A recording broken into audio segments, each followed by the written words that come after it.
jeez. Was it Massaquoi?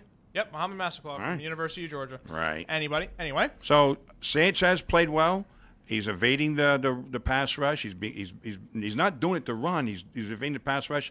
And to his credit, he's still looking downfield to catch somebody breaking open. I like the Jets wide receiver core.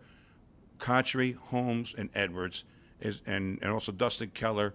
That is a terrific receiving core. I mean, you look at the people that Dallas has.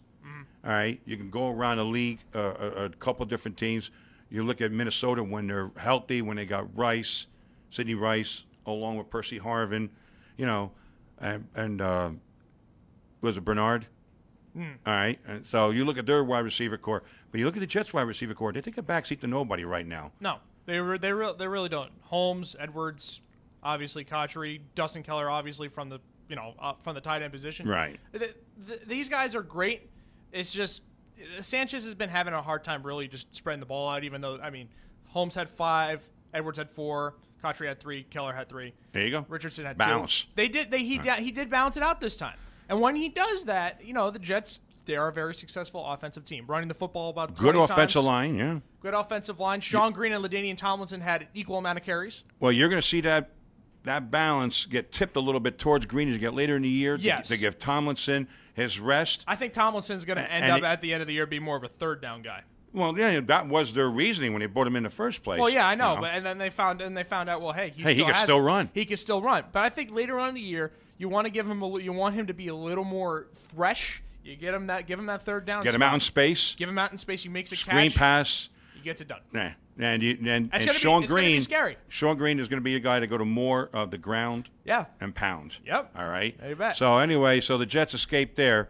I'll tell you what. While we got a few minutes, actually we don't really have a few minutes. We have a minute. We got a minute.